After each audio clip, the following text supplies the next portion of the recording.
Assalamualaikum warahmatullahi wabarakatuh. Waalaikumsalam warahmatullahi wabarakatuh.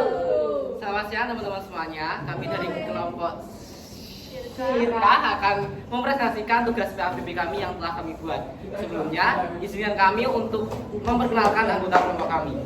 Perkenalkan, nama saya Alda India Setiawanti dari absen 2. Perkenalkan, nama saya Devia Nadal, nomor absen 6. Perkenalkan, nama saya Dimas Azza dari nomor absen 11. Perkenalkan, nama saya Ida Wahid Sejati, nomor absen 19.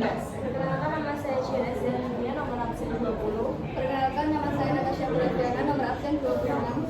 Perkenalkan, nama saya Rohani Ilmana, nomor absen 28. Materi yang akan kita bahas pada presentasi kali ini ada 4, yaitu 1. Pengertian sirka, 2. Dalil naqli sirka, 3. Rukun dan syarat sirka, dan 4. Macam-macam sirka.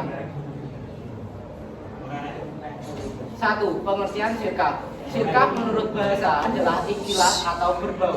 Adapun menurut istilah, sirkah ialah perserikatan yang terdiri atas 2 orang atau lebih yang didorong oleh kesadaran untuk meraih keuntungan. Para ahli fikih sepakat bahwa sirkah atau perseroan ialah perjanjian antara 2 orang atau lebih untuk menjalankan suatu usaha dengan tujuan untuk mencari keuntungan bersama. Sirkah ini terbentuk tanpa disengaja, misalnya berkaitan dengan harta warisan. Dalil naqli sirka. Bismillahirrahmanirrahim. Wa inna katsira minal khulata'i yabghi ba'duhum 'ala ba'din illa alladziina amanu wa 'amilus shalihati wa qalilun ma'hum.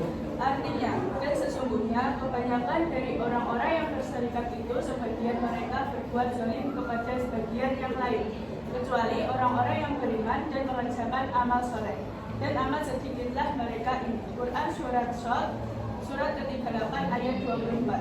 Kemudian dalam hadis Nabi Muhammad SAW dari Sa'ib radhiyallahu anhu dinyatakan bahwa dia berkata kepada Nabi SAW, engkau pernah menjadi kongsiku pada zaman jahiliyah. Ketika itu engkau adalah kongsiku yang paling baik. Engkau tidak menyelisihku dan tidak berbantah-bantahan denganku. Sahih Ibnu Majah nomor 1853. C. Rukun dan syarat sirkah. 1. Sikhat lafal, yaitu kalimat akad perjanjian dengan syarat mengandung arti izin untuk membelanjakan barang syarikat. Contoh, ijab.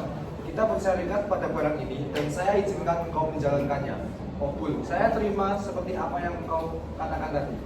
2. Orang atau anggota. Orang atau anggota yang bersyarikat harus memenuhi syarat sehat, akal, balik, merdeka, dan tidak dipaksa. 3. Pokok modal yang disepakati.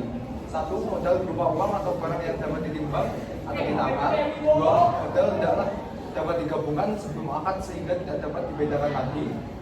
3. Modal tidak harus sama, tapi menurut permufakatan orang yang berserikat. Macam-macam syirkah. A. Syirkah dimaksud dengan syirkah adalah kerjasama antara 2 orang atau lebih yang masing-masing memberikan kontribusi kerja dan modal dalam menjalankan suatu usaha. Apabila ada keuntungan atau kerugian, maka pembagiannya sesuai dengan kesepakatan yang telah dibuat. B. Syirkah wujud. Wujud adalah kerjasama 2 orang atau lebih yang memberi sesuatu tanpa memberi modal. Ini merupakan kepada nama baik dan kepercayaan mereka. Contohnya,